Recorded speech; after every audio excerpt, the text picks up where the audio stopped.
Good afternoon. I want to again reiterate what Greg said, congratulate all the teams that made it this far to come to Hyderabad, and then to the finalists who had a chance to get and present in front of all of you, and to the audience for being as patient as you have been. Let me just say a little bit about Northeastern, why we are involved in this kind of endeavor.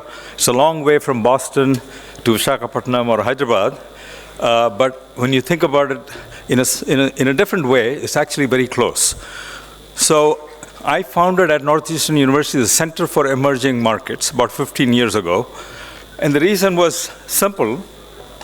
In the US, in the business schools particularly, we were not paying enough attention to countries outside the G7, the most industrialized countries. And it was very obvious 20 years ago that we were seeing tectonic change, that the center of gravity of the global economy was shifting from the north to the south and from the west to the east. If you could literally put the GDPs of countries geographically, you would find the center of gravity had moved. And yet what we were teaching and what we were researching and the companies we were engaged with were too US focused. Today, it's very obvious that the engines of growth, the dynamism of the global economy comes from the emerging markets. You've all seen how things have played out with China. China has gone from being 1% of the world's GDP to 15% of the world's GDP in the last 30 or 40 years. That's a very significant, substantial shift. China's growth is now slowing. It's now India's turn to try to do what China did.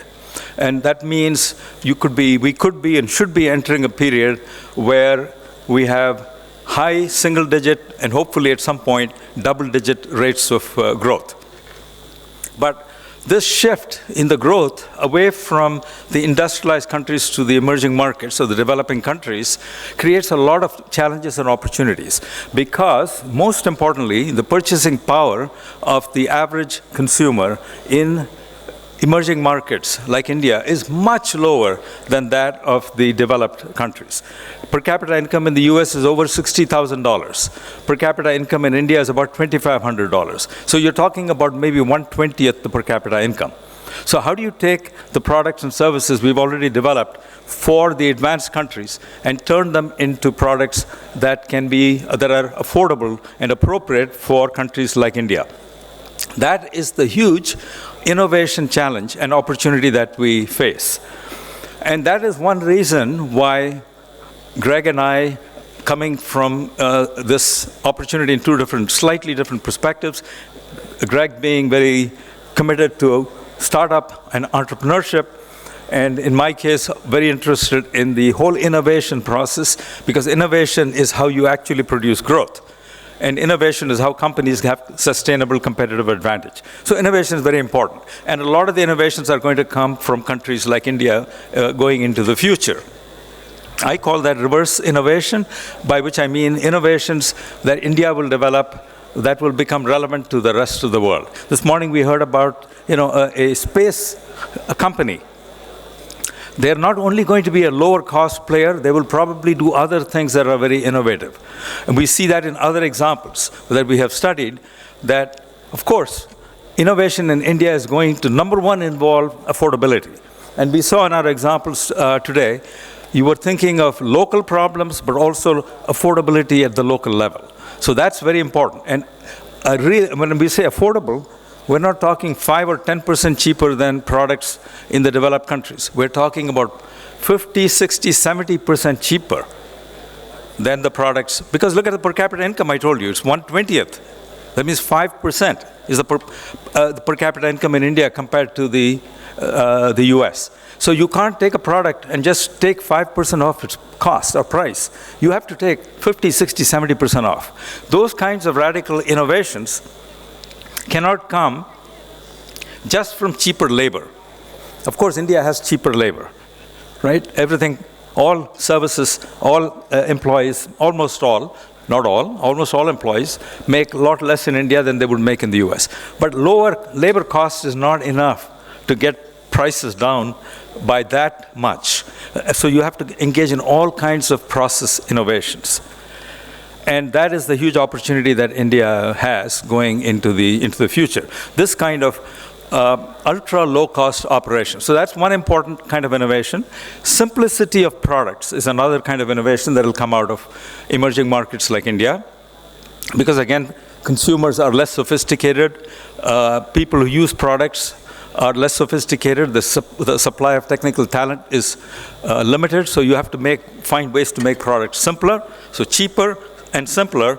And the third driver of innovation in countries like India is going to be leapfrogging. Whenever you can leapfrog, you can always leapfrog, but whenever you can, you should. And when you do leapfrog, you get to the frontier of your industry overnight. So the best example is what we did with telephony. We went from having no telephone. For most of Indians, the first telephone was a cell phone. But as working and living in the US for many years, I had a landline for a long time before I ever got a cell phone. And the cell phone for me was a very expensive product, even in the US. But the cell phones sold in India and China and so on, they were based on a completely different business model. So once you've created that platform of the mobile phone in the hands of close to 1 billion people in India or another 1 billion people in China, all the innovations that build on that platform, countries like India and China have an advantage over the industrialized countries, because the industrialized countries are held back by the legacy technologies that are already widely used in those countries. So think about e-payments, right? India is much more sophisticated. I still use cash. I use credit cards when I'm in the US. But when I'm come here, I feel like I'm coming from an underdeveloped country. Right, I'm still using some old habits. So the leapfrogging can happen in so many areas. It can happen in renewable energy. It can happen in electric vehicles. It can happen in banking. It can happen in health. It can happen with education. Name it. Every industry has potential to be radically reinvented by countries like India. And so the resulting innovations are going to be of interest not only to India, and this is a very important thing I hope you'll keep in mind, and that is, when you innovate for India, you are maybe innovating for not just 1 billion people, but 4 or 5 billion people. And in some cases, it might even be innovations that is relevant to the affluent 2 billion people on the planet. So that is the prospect, that's the promise, that is the opportunity before all of you. And that is the reason why we at Northeastern University want to be engaged with this kind of initiative, which is encouraging young people across the country. It's not just limited to Geetam, it's not just limited to one state, but really we've seen here today presentations coming from students from all over India, and I think that's just wonderful. So we're very happy to be part of this. And I look forward to, we've heard some terrific ideas today, but I look forward to the day when there will be, one of these ideas will turn into a real big hit. And then we can all take great pride and satisfaction that it started here through the Smart Ideathon a couple of years back. Thank you very much. To stay informed about the startup ecosystem, subscribe to My Startup TV.